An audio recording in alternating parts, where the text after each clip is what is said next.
الحمد لله حمدا كثيرا طيبا مباركا فيه كما يحب ربنا ويرضى. أشهد أن لا إله إلا الله وحده لا شريك له وأشهد أن محمدا عبده ورسوله الناصح الأمين.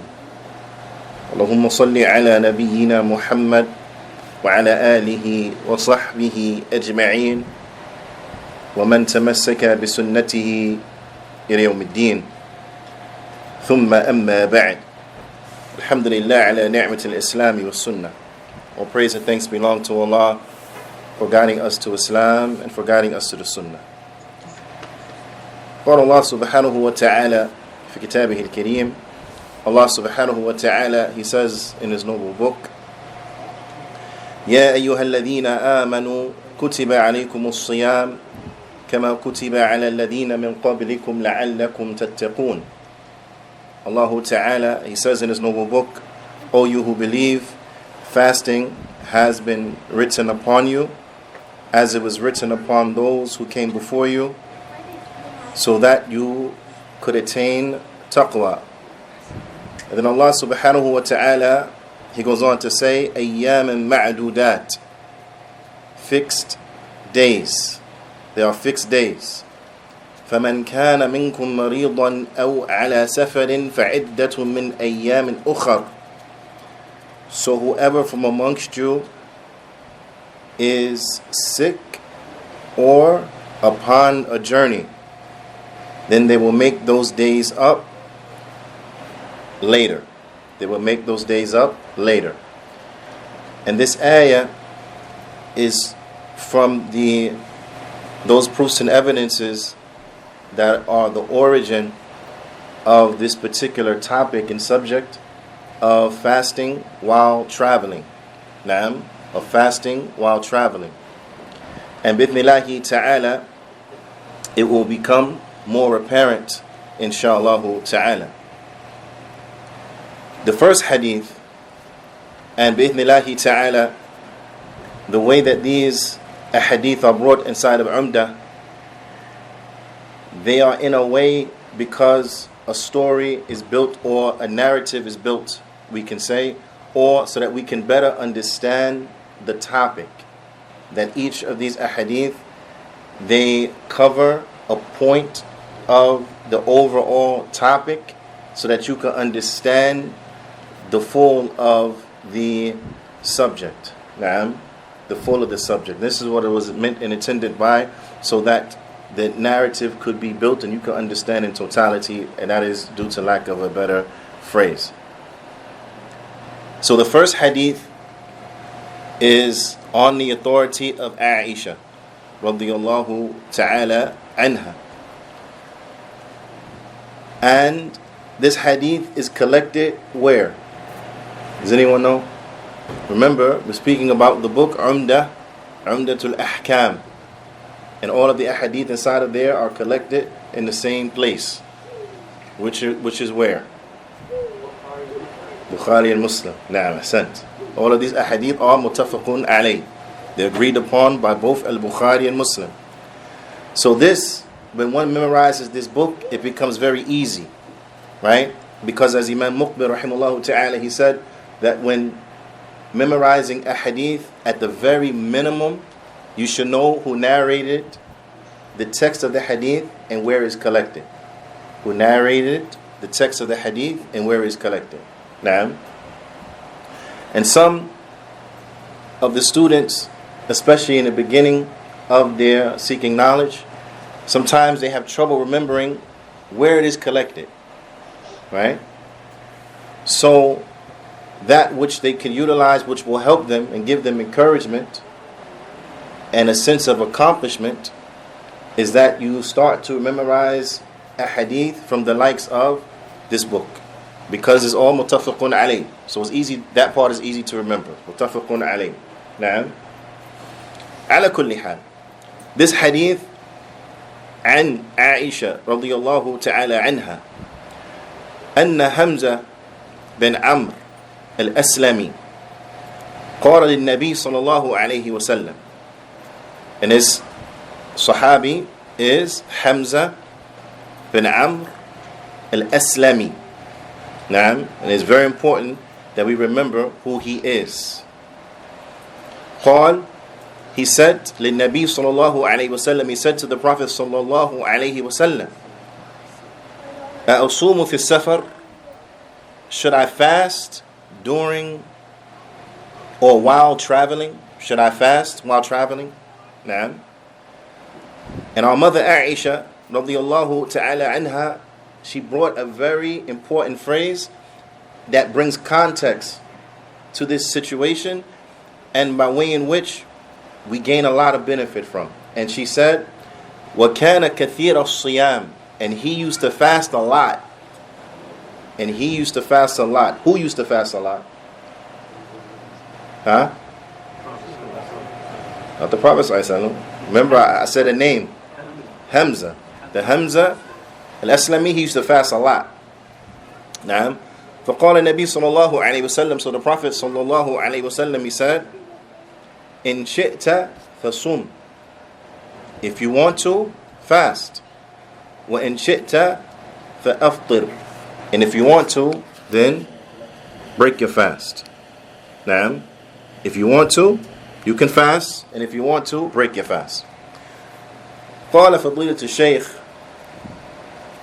عبد الرزاق بن الشيخ عبد المحسن العباد البدر حفظهم الله تعالى, he mentions, he says, حديث المؤمنين عائشة رضي الله تعالى عنها أن الحمزة بن عمرو الأسلمي رضي الله تعالى عنه قال للنبي صلى الله عليه وسلم أصوم في السفر. He says in the hadith of our mother Aisha, the mother of the believers, Aisha radiyallahu ta'ala anha wa ardaha, that Hamza bin Amr al-Aslami radiyallahu ta'ala anhu, he said to the Prophet sallallahu alayhi wasallam, should I fast while traveling? And our mother, she mentioned and commented, وَكَانَ كَثِيرَ الصِّيَامِ, and he used to fast a lot. فقال صلى الله عليه وسلم, so the Prophet صلى الله عليه وسلم, he said, إن شئت فصوم وإن شئت فأفطر, if you want to, you can fast, and if you want to, you can break your fast. وهذا الصحابي الجليل ذكر في هذا الحديث أنه كثير الصيام. And this Sahaba in this hadith, the Shaykh, he mentions that it was mentioned that he used to fast a lot. It's mentioned that he used to fast a lot. وقول عائشة رضي الله تعالى عنها, in the statement of our mother Aisha رضي الله تعالى عنها, الماح إلى أن كثير الصيام يكون الأمر في حقه أقل مشقة. This is an indication from the statement of our mother Aisha رضي الله تعالى عنها that the affair of fasting as relates to him is less difficult min ghayrihi, is less difficult upon him to fast than other than him. Naam. Why? Why is it less difficult upon him to fast than other than him? Why? Because he's used to it. Because he fasts a lot. He's acclimated to fasting. Right? So he's used to fasting a lot. فَلَا يَشُقْ عَلَيْهِ صِيَامٌ, so it's not hard for him to fast, because he's accustomed to fasting. So it's not hard for him to fast. And I want you to bear that in mind. It is not hard for him to fast. So because it's not difficult for him to fast, then his answer was very specific. If you want to, you can fast. And if you want to, you can break your fast. Why? Because it was not hard for him to fast. Why wasn't it hard for him to fast? Because he was used to it. Because he used to fast a lot. Naam. فقال النبي صلى الله عليه وسلم, so the Prophet صلى الله عليه وسلم, he said unto him, إن شئت فصوم, if you want to, fast. وإن شئت فأفطر, and if you want to, then break your fast. وهذا يدل على أن الأمر في هذه المسألة واسع. And this statement of the Prophet صلى الله عليه وسلم, it brings us to another point of benefit, and that is that what? Is that the issue as relates to this affair, that it is broad. It is not restricted in the sense that the individual has the freedom of choice, for lack of a better term. Now, where they're able to assess their own situation and then fast or break their fast. Naam. وَإِنْ شَاءَ الْمُسَافِرُ صَامَ. So if the person who is traveling wants to, then he can fast. وَإِنْ شَاءَ أَفْطِرُ. And if he wants to, then he can break his fast. أي هو مخير.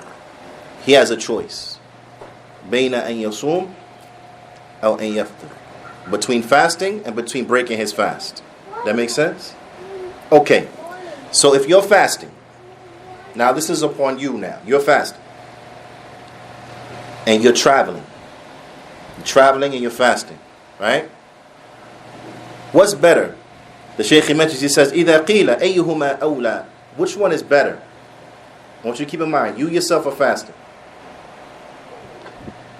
Which is better? Is it better for you to fast, or is it better for you to break your fast? Okay. Oh no. Time out. You said it depends. That's excellent. Don't say any more. I don't want you to give too much away. Some say it's better to fast. Some say it's better not to fast. Not to fast. Respond to the ayah. Not to fast due to the ayah. That's the okay. And you're saying it's better to fast. So we got three opinions now. One say it's better to fast. One say it's better not to fast, and then one say it depends. Either one. We got a fourth one, right? If it's easier, I don't know. You're giving too much away. No. You're giving too much away. That's why I stopped him. I had a feeling where he was going. Give it to. The Shaykh, he says, يقال, it is said, إن لم يكن عليه مشقة فالصيام أولى. If it's not hard for him, if he has no difficulty, then fasting is better, right? If it's no problems for him, then for him fasting is better. You know, some people they say this. They say, I'm going to get on the plane. I'm going to drive in the car. From the car, get on the plane. From the plane, get out, get into a taxi. I'm in AC the whole way. It's easy for me, so I'm going to continue to fast, right? Because it's not difficult for them. So for that person, do we say, no, it's better for you to break your fast? We say, no, this is fine. This is perfectly fine. Because remember, the affair is open. You have flexibility in it. If you want to fast, you can fast. If you don't want to fast, then you don't have to fast. Okay? However, it will depend on the individual. Right? So this will be particular to every individual. So if you're traveling and you're fasting, if you're experiencing difficulty, then it is better for you to do what? To break your fast. Right? Then it's better for you to break your fast. But وَإِنْ كَانَ فِيهِ. No, I'm sorry. Let's go back. If you're traveling and you're fasting and it's not difficult, then it's better for you to what? To keep your fast. If you're traveling, you're fasting, it's not difficult, then it's better for you to stay fasting. Keep your fast. Like, وَإِنْ كَانَ فِيهِ مُشَقَّةٌ عَلَيْهِ. And if you're fasting and you're traveling and it's difficult, then what is awla is that you do what? What is better? That you break your fast. Right? Now again, as the ulama they explain, when I want you to understand this, that this portion here what the Shaykh is explaining, that if you're fasting and it's not difficult, then remain fasting. If you're fasting and it becomes difficult, then it's better for you to break your fast. This is relation to a difficulty that is small. It's not a big difficulty. This is relation to a difficulty that is small, where you're feeling some discomfort and it's difficult, but it is not an emergency, right? Because the ulama they explain that if you're in a situation where it's difficult and there is an emergency, then do you have an option at that point to continue fasting? You do not. You have to break your fast at that point. If you're traveling and you're fasting and you feel like you're going to faint, you feel like you're going to pass out, right? is that difficult upon you that you are getting signs that you are going to lose consciousness, so on and so forth. This is an example. Then at that point, you no longer have an option. You have to break your fast. And that's why later on in this chapter, the Imam, rahmatullahi alayhi, he brings the hadith, لَيْسَ مِنَ الْبِرِّ الصِّيَامِ فِي السَّفَرِ, that it is not from righteousness to fast while traveling, meaning it is not from righteousness to put yourself through extreme difficulty and maintain your fast while you are traveling. That makes sense? Now, what about if you travel to a different time zone? No, that's a whole nother situation. Now, if you're traveling to another time zone and it becomes difficult, right? This will be a difficulty that enters, not necessarily a physical difficulty, but it becomes a difficulty. What do? I started in this time zone, now I'm traveling and I'm going backwards. And so what, should I fast? Should I not fast? So I'm starting here and then I'm traveling forward, so I'm going to the east. So now I'm in a new, different time zone. When do I break my fast? Because now on the plane, if you're traveling to the east, you're going through time zones. Likewise, if you're coming west, you're going backwards through time zones. So it becomes confusing. So for a person in a situation like that where it becomes confusing, then what's better for him? Break your fast. It becomes too confusing. Right? If I go here and I fast like this, then it's only this amount of time. If I go and do like this and that. So in that case, if it becomes confusing in that sense, then break your fast. Now, so if a person is traveling and they're fasting, then they have the option to do this or to that. But either one, and this is again, if there's a light difficulty or no difficulty, then they have a choice. And either one in this situation is what? Is permissible. Now, kullu minhuma jaiz. They're both permissible, right? But and this individual, then he has a choice. فَإِنْ شِئْتَ فَصُمْ فَإِنْ شِئْتَ فَأَفْطِرْ. If you want, fast. If you want, then break your fast. The Shaykh, he says, وهذا المعنى دل عليه هذا الحديث استنبطه بعض الأهل العلم من القرآن. And the meaning that is contained in this hadith, some of the people of knowledge, they have extracted it from the Quran. في قوله تعالى, in Allah Ta'ala's statement. Which statement? The fact that you have a choice. That if you are traveling, you have a choice to break your fast. What verse can we extract that meaning from? Surah Al-Baqarah.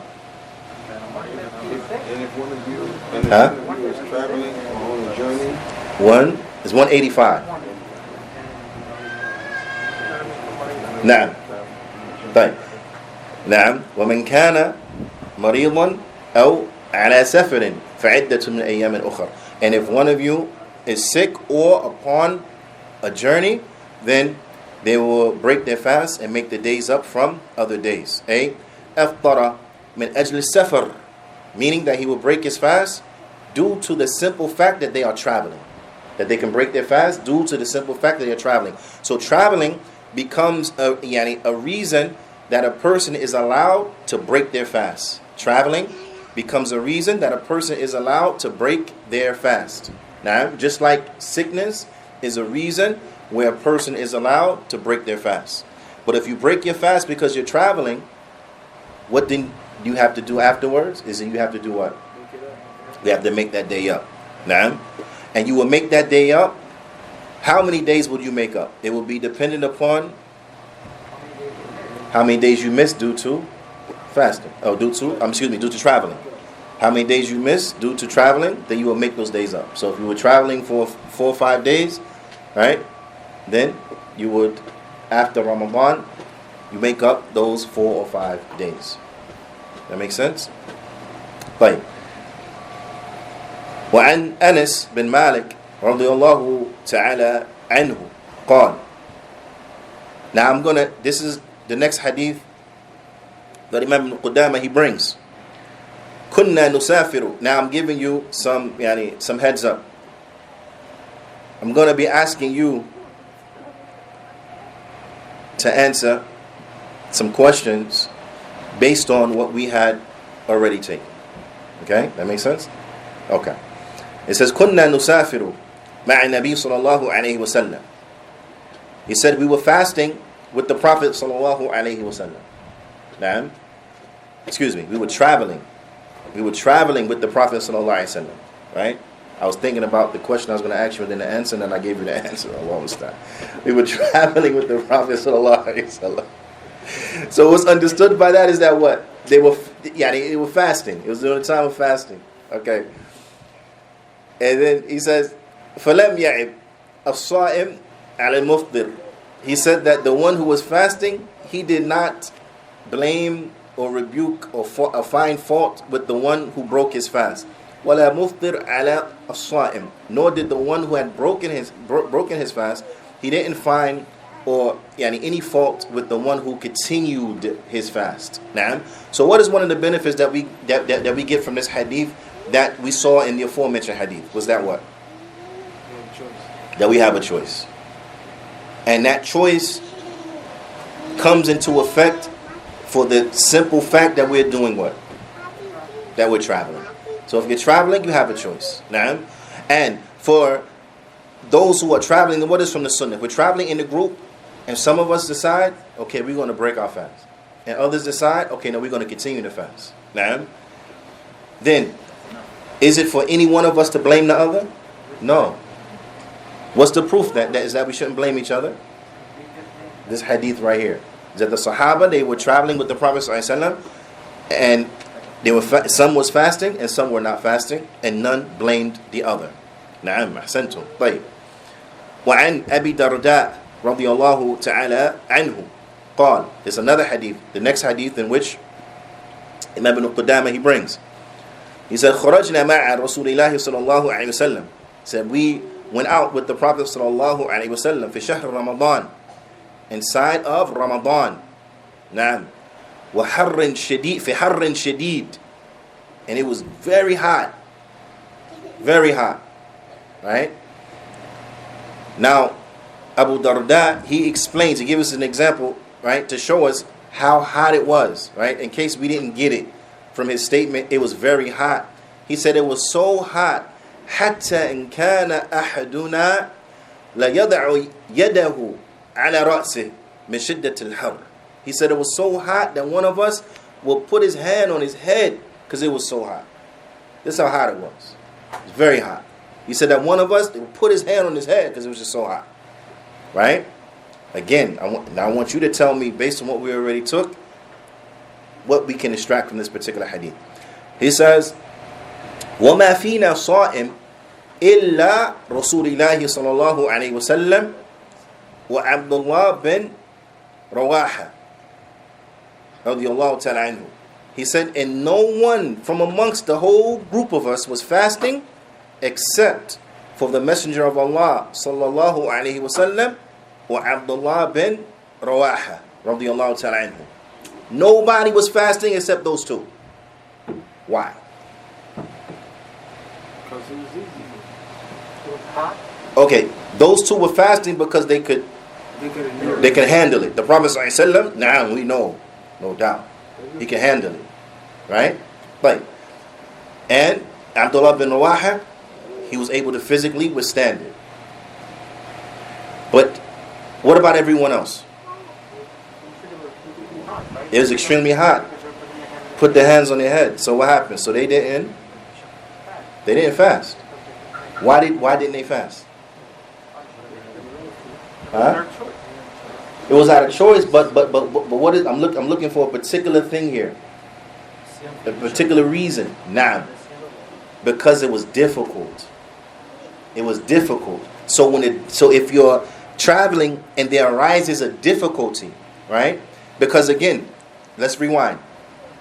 Shaykh Abdul Razak, he said that what is better will be dependent upon the situation. If you're traveling and fasting and there's no difficulty, then it's better for you to fast. If you're traveling and fasting and it's difficult, it's better for you to break your fast. Now, and the reason I'm doing this is because these are what called connect the dots. Right? You connect dots. And this is the way of ilm. Now, as the poet said, "Yawmul ilm wa ghadan mithlu." Today is knowledge and tomorrow's knowledge too. ومن نخبة العلم التي تلتقط يحصل المرء به حكمة وإنما السيل اجتماع النقط, is that from today is knowledge and tomorrow is knowledge, right? And from the fruits of knowledge in which an individual will get is that an individual by way of knowledge he will gain wisdom, and verily the way and the path to seeking knowledge is the gathering of dots. Now, the gathering of dots. The way of seeking knowledge, the similitude of the way of seeking knowledge is like the sail. You know the sail, the river, like the flash flood, right? The flash flood. Flash floods are very powerful, right? A flash flood is very powerful. It'll sweep a grown man off of his feet. It'll knock him down and take him with the water. Right? You with me? A flash flood. A flash flood, meaning you're in an area that is typically dry. The ground does not absorb the water quickly. So when the rains come, it gathers a lot of water and it'll sweep you off your feet. This is the similitude of seeking knowledge. It's the gathering of dots. Because these drops, a drop by itself, does it affect you? No. 2, 3, no. But if you put enough drops together, it'll sweep you off your feet. This is the way of knowledge. And this is just an encouragement for all of us. We have to be consistent in seeking knowledge, and it takes time. And this is why the poet began by saying, today is knowledge and tomorrow's knowledge. It takes time. It takes time to gather bits and pieces from here and from there. It takes time, right? One hadith, one ayah, another hadith, another ayah, another hadith, another ayah, statement of the Salaf, like this. It takes time. It's not only one time. It's not just really fast like this. No, it takes time. Okay? Ala kulli hal, the point is that it takes time because things are brought together. This bithnillahi ta'ala will give us an appreciation for the ulama. The ulama, they just don't speak from their whims and their desires. They don't speak from their whims or from their desires, but rather is based upon the proofs and the evidences. Now sometimes an individual, they'll be able to recognize that. Sometimes the listener, the individual, the one who asks a question, they'll be able to recognize that the sheikh is telling him what he's telling him, and he can recognize maybe some of the proofs and the evidences where he's getting his statement from. And then other times, they may not recognize it. And other times, they may not recognize it. Because remember, this scholar, he's going to address the audience based upon their level. If a question was asked and a person is in need of an answer, then they're not going to go into all the proofs and the evidences and where they extracted this statement and who said that statement and so on and so forth. Because what? That is not the situation that we're in. You ask the question because you need a quick and clear answer. Right? You with me? So in those situations, they won't mention all the proofs and evidences and where they extracted what from and so on and so forth. Then you have other situations where they're speaking to students of knowledge, for example. Right? So then they will go into the proofs and the evidences and show what was extracted from what, so that those students could learn and could be trained and could appreciate and see this process of extracting proofs and evidences. Does that make sense? Now, so when Sheikh Abdul Razak said, if you are traveling and you're fasting, and if you don't find any difficulty, then to fast is better. That was based on what hadith?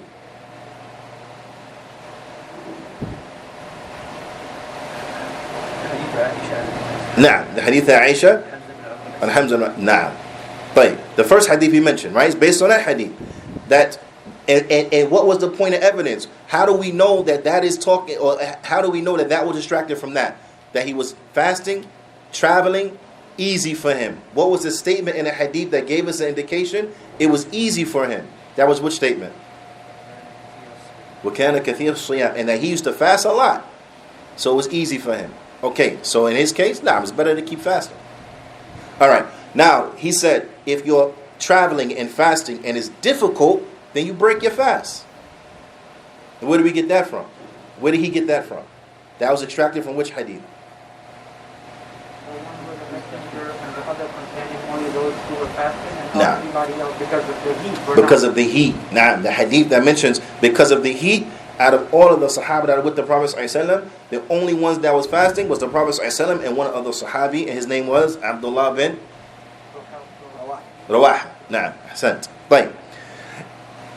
And as far as we have a choice when we are fasting, fasting and traveling, to break our fast or to keep it, and that those who keep it shouldn't blame those who don't keep it, and those who don't keep it shouldn't blame those who keep it.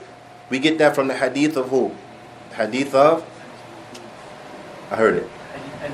Nah, from the hadith of Anas bin Malik.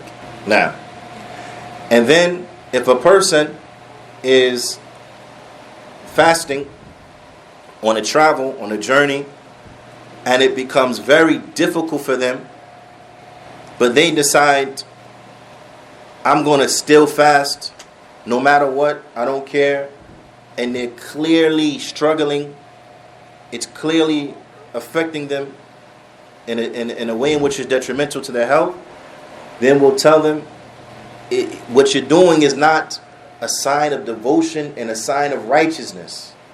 What you're doing is not a sign of devotion, it is not a sign of righteousness. It's better for you really to break your fast. And that's based on which hadith? Now, the last one is going to be mentioned, which was? Naam, laysa min al-birr is not from righteousness to fast while traveling, and that is the hadith of Jabir bin Abdullah radiyallahu ta'ala anhuma. And that hadith is collected where? Al-Bukhari and Muslim. Ahsantum. Tayyib. Now, this is very important point, because as far as jumping on a plane and going from state to state, or jumping on a train and going really far, so on and so forth, those things are pretty much well known. But what are the conditions to break your fast while traveling? What are the conditions? Shaykh Sulaiman al-Ruhaili, hafidhahullah ta'ala, he mentions 3 conditions. And these are very important. There are 3 conditions that relates to being able to break your fast while traveling. Now, 3 conditions as relates to being able to break your fast while traveling. The first condition, أن يتحقق أنه مسافر. Now, and a person may say, well, this sounds obvious, right? The first thing is that a person has to make sure that they constitute as a traveler, that they are traveling. A person has to make sure that they are traveling. How is that determined? Whether or not you are traveling or you're not traveling. And this is some of those points that we need to know. Not just as relates to the rules and regulations of whether, once you're given the allowance to break your fast during Ramadan while traveling, but also so that we know the limits by way in which we can shorten the salah, and also the limits and the area wherein the sisters can travel, the sisters can go about, not travel, but the sisters can go about before it becomes haram for them, because now they're technically traveling. Right? Because a woman, she cannot travel without what? Without mahram. A woman, she cannot travel except that she has to have with her a mahram. So there's a certain circumference in which she can't go beyond. Once she goes beyond that, now it becomes haram. All right? So now, how far could our wives venture out? This next topic will let us know how far that is. How far that is. But the Shaykh, he says, فَمَنْ خَرَجَ مِنْ بَيْتِهِ قَاسِدًا. And this is very important, that whoever leaves out from his house and he is intending to travel. Because as Imam al-Albani rahimahullah ta'ala, he mentioned that it's by your intention. So if a hunter, for example, is chasing game, he didn't intend on traveling anywhere, but he's chasing game. And that game happens to go a distance that is equal to traveling. But he didn't intend to travel. He's just following the deer. He shot it with the arrow. Now he's following it. Right? Then he's not a traveler because he didn't intend to travel. Now what's the proof why he's not a traveler? His intentions. Actions over by intentions. Because he didn't intend to travel, he's not a traveler. So this portion of what the Shaykh mentions is very important. قاصدا قطع مسافة 85 كيلومترا. He intends to go the distance that equals 85 kilometers. 85 kilometers. Inshallah ta'ala, we'll come back in more depth and detail on this point. But in America, we don't view distance in kilometers, right? Huh? 85? No, a little more. 85 kilometers. Huh? No. Yeah, I mean, it's. I heard you said 4 what? No, 1.78 is a mile to kilometers. Right, 1.78 is a mile to kilometers. So 85 kilometers equals about it is 52.82 miles. So you can round that up, 53 miles. 53 miles, right? And the Sheikh is going to explain why he said 85. He's going to explain why he said 85. Ala kulli hal, 85 is about 53 miles. 53 miles. So he said whoever leaves his house, or whoever leaves his, not his house, whoever leaves his city, and he intends to travel 85 kilometers, or 53 miles. Now, min atraf al-balad, from the border of the city. Laysa min bayti, not from his house. Okay? So you can't GPS it and then see the miles and then say, okay, from my house is 64 miles. It could be 64 miles from your house, but it may not be 64 miles from the border of your town. So the clock starts from the border of your town limit. Your town limit until the destination where you're going, that's how the counter starts with relates to miles or distance. That makes sense? You with me? So the Shaykh says, من أطراف البلد إلى منتهى سفره فأكثر. If it is 85 kilometers from the border of his town until where he's intended to travel or more, فإنه مسافر. Then verily he is a traveler. من غير النظر إلى العرف, without looking at the custom of the people. We're going to come back to this point as well. Without looking at the custom of the people. So 85 kilometers, which is 53 miles or more, from the town limit until where he is going, without looking at the customs of the people, then this person is a traveler. Now, is he a traveler once he has reached that destination? Or is he considered a traveler before?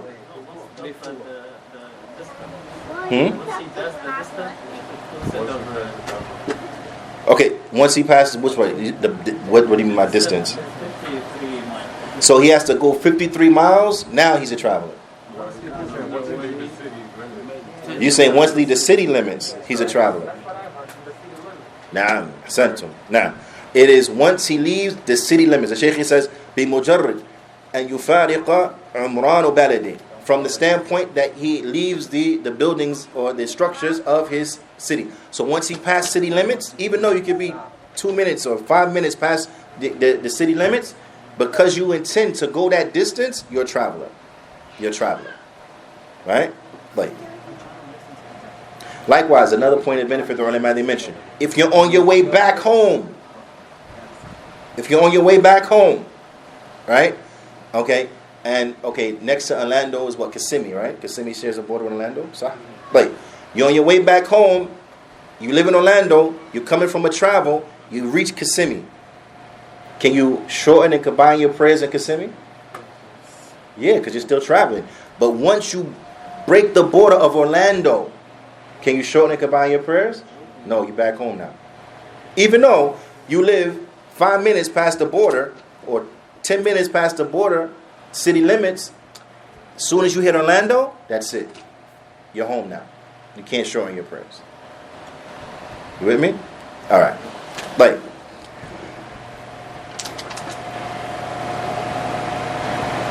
the Shaykh he mentions, he says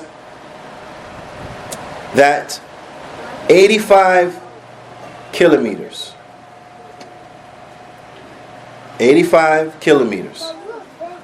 without looking at the customs of the people.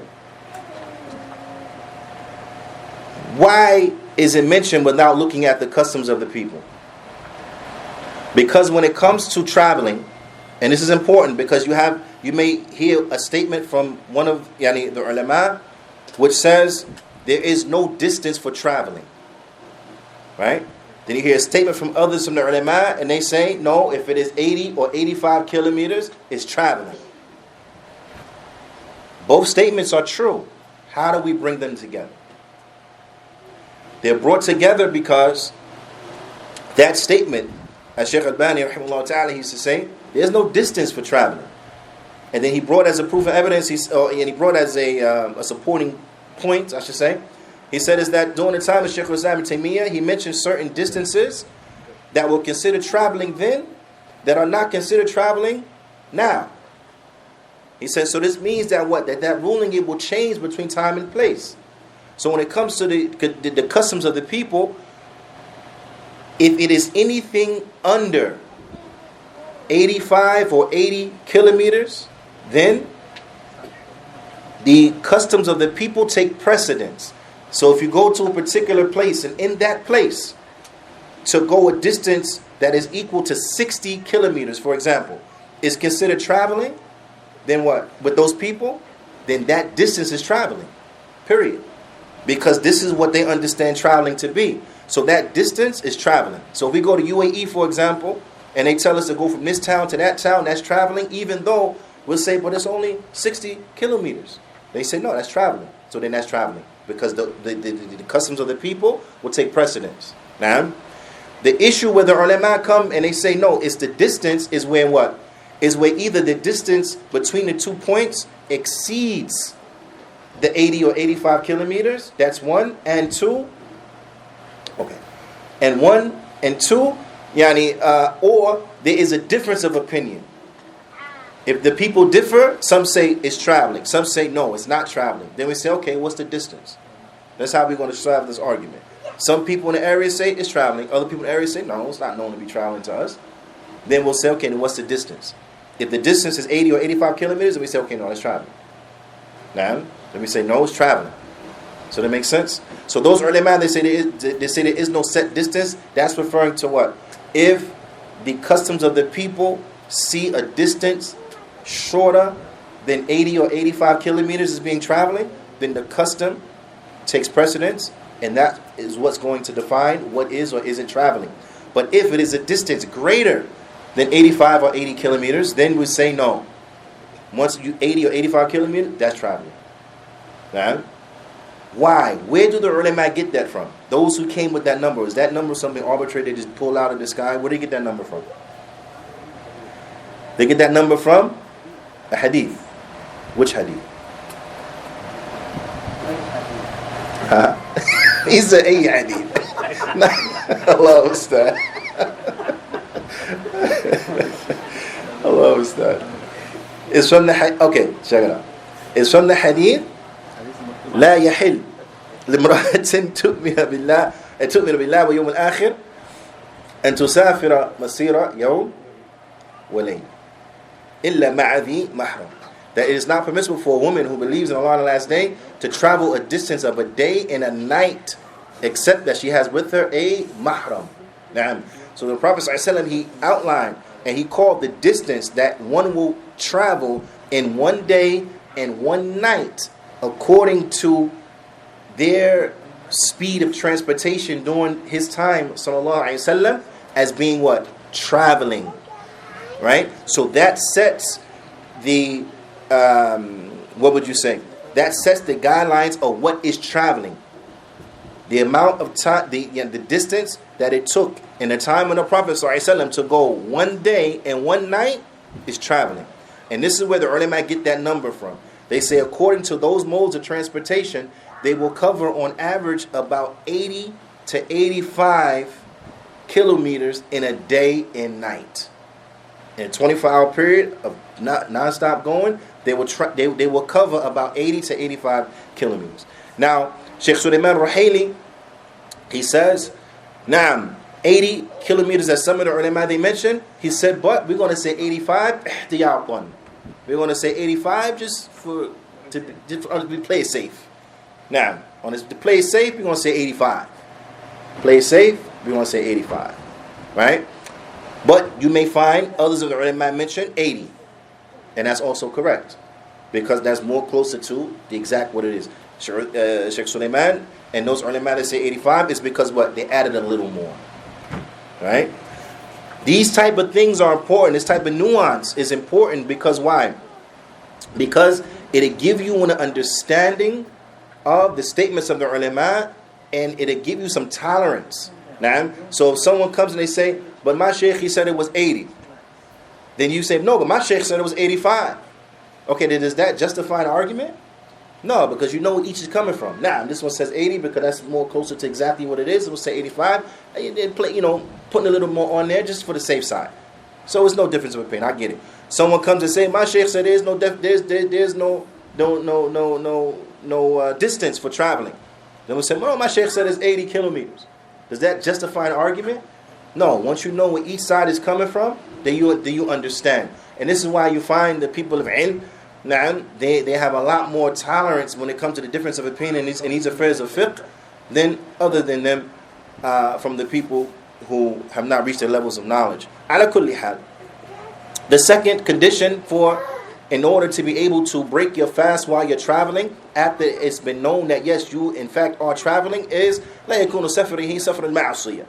Is that his travel, it cannot be a travel it cannot be a travel for the reason of disobeying Allah subhanahu wa ta'ala. وهذا عند جمهور العلماء.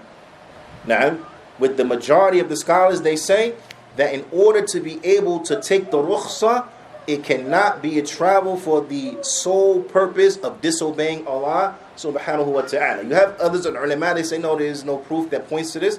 But those ulama, which are the majority of the ulama, they say no. If you're traveling in order to disobey Allah subhanahu wa ta'ala, meaning that a person travels so that he can drink alcohol, because they live in a country that does not tolerate the likes of this type of stuff. So in order to drink alcohol, you got to travel to another country to drink alcohol. So if you travel and your sole purpose of traveling is to drink alcohol, the ulama, they say you don't deserve the rukhsah. So no, there's no rukhsah for you because you're disobeying Allah subhanahu wa ta'ala. Now, and this is what the majority of the scholars, they bring with this opinion. Now, what if a person is traveling and they disobey Allah while they're traveling? Does that now nullify their license? No. Huh?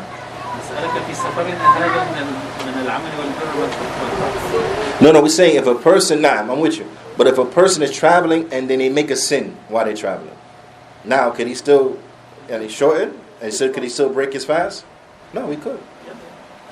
It's traveling, what is intended by Safr al-Ma'asiyah is they travel for the sole intent to disobey Allah. So if a Muslim, for example, gets on a plane and goes to Vegas, right? And we know they're not going to Vegas to look at cactuses and the sunsets in the desert. Okay? They're going to Vegas to gamble. So they're going to Vegas to gamble. Can he shorten his prayer and break his fast? The majority of the scholars say no. because this is a travel of sin. So no, you don't deserve the license and the allowance, because your whole intent and purpose is to disobey Allah subhanahu wa ta'ala. Now, but similar to this, yani, and the ulama who bring this, they say, why? They say لأن قصده قصد فاسد. They said because his intention is an evil intention, so therefore he doesn't get to benefit from the allowance. The third condition is that أن لا يسافر لغرض الفطر, is that they do not travel with the intention of breaking their fast. You understand? They do not travel with the intention of breaking their fast. A person says to his wife, oh man, today really hard. Today's hard. Let's get in the car. Today's hard. Get in the car. Where we going? We don't go to the next state. We don't go eat. Right? So this is what? This is haram. Why? Because the sole intent of traveling is to break your fast. Now you're trying to play with the deen of Allah subhanahu wa ta'ala. Naam. And yeah, we look at it, but think about it though. Think about how many Muslims try to play with Allah's deen, just like the Jews used to play around with the deen. Throw the nets out. Oh, we ain't fishing. Technically, we ain't fishing.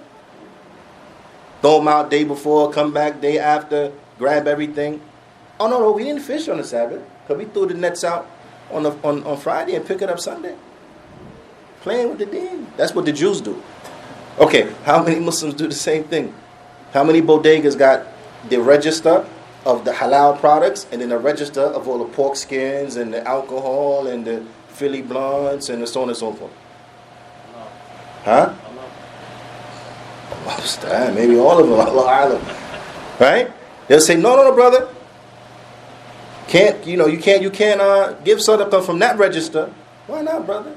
That's the haram money. So what's that one? Oh, that's the halal money. So you acknowledge that this stuff is okay and this stuff is not, and it never dawned on you. Then that means you can't sell this stuff that gets you the money that you put inside this register. They play games. It's unfortunate, but it happens. All right. Ala kulli hal. Because a person may hear this and say, well, who in the world would do that? Who in the world would just get in the car and travel just so they can eat? I don't know.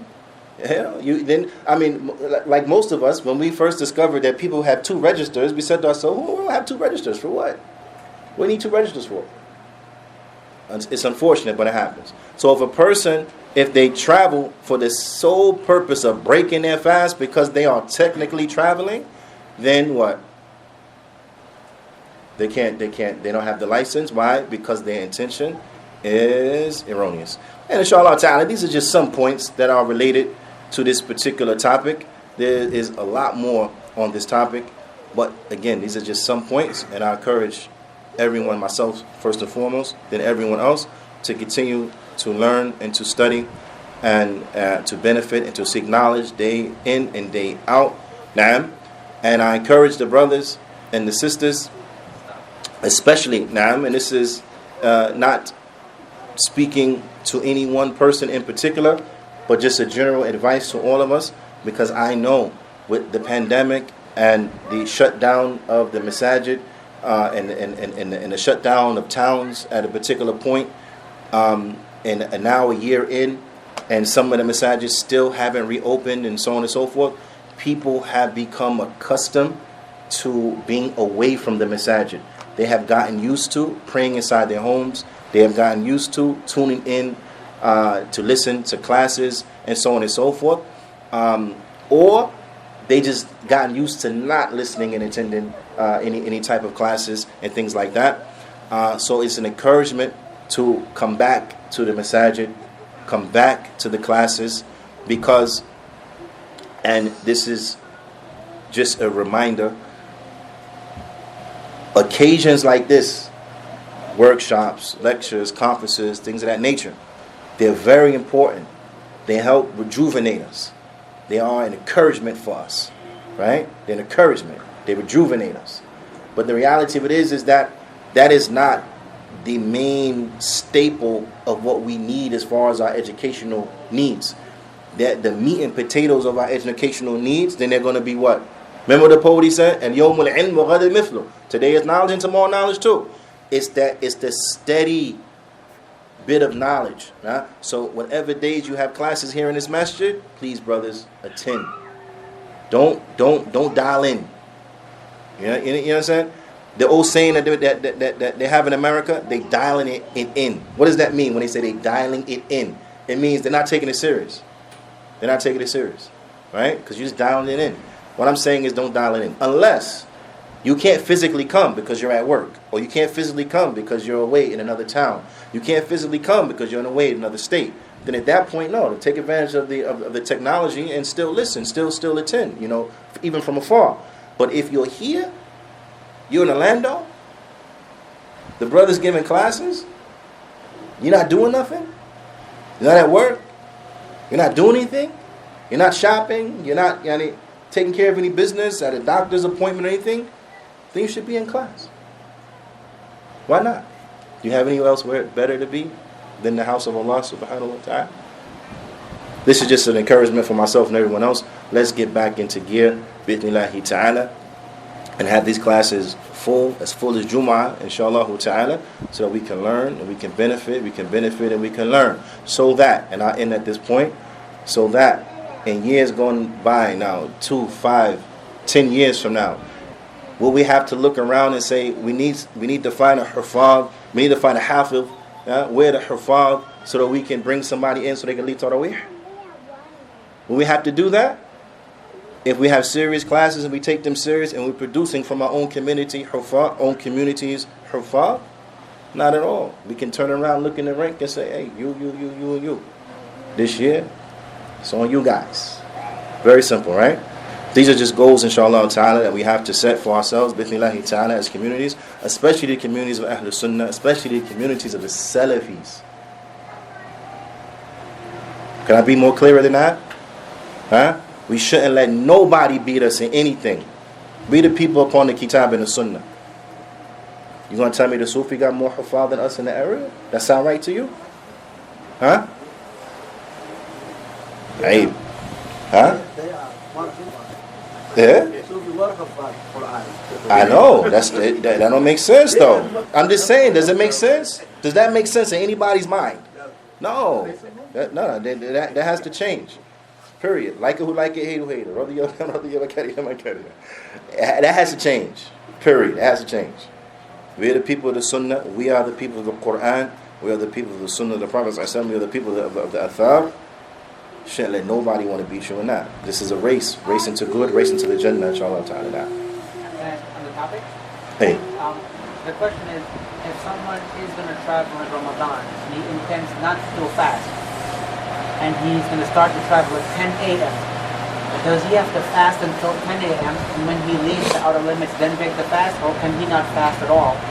And then part B, if he's fasting, let's say he's coming from Georgia, he enters the city limit, so it's only 5 o'clock, 8 o'clock to sunset, does he refrain from eating? So part A, part B, if you want to repeat that. Part A, you're not able to fast until you begin your traveling, meaning until you have left the town limit, right? And you can no longer see the buildings. You left the town limits. Now you are a traveler. Now you can break your fast. Prior to that, up to 10 o'clock. Right. So prior to that, yeah, you still have to refrain. Prior to that, you have to refrain, right? Once you begun your travel, now you can shorten your prayer. Now you can break your fast. Now, what was the second one? So I was in Georgia and I was fasting, so I was traveler, and then I get back to Orlando, and it's only 5 o'clock in the afternoon. So I have 3 more hours before sunset. Should I refrain from eating, even though I was not fasting prior? You was not fasting. I was not. Because right. I was in Atlanta. Should I stop eating, or I can continue to eat while I'm back home? The ulama, they differ. Some of the ulama, they say you have to refrain. Once you come back, you refrain, right? Because of the magnitude of the occasion of fasting. Others from the ulama, they say no. If you were not fasting because you had a legitimate excuse, and now you have reached back home during that same day before Maghrib, you're still allowed to eat and drink. But the ulama, they caution, they say, however, don't do this publicly so that it will not damage your reputation, because people may not understand or know that you were traveling. They may look at the picture and say, oh, he's a sinner. Look at him. He's eating and drinking. Right? So they say that you are allowed to eat and drink, but don't eat and drink in front of everyone. Don't eat and drink in front of everyone. نعم والله أعلم وأعلم. نعم, the food is here, so إن شاء الله تعالى نكتفي بهذا القدر. وصلى الله وسلم على نبينا محمد وعلى آله وصحبه أجمعين وجزاكم الله خيرا.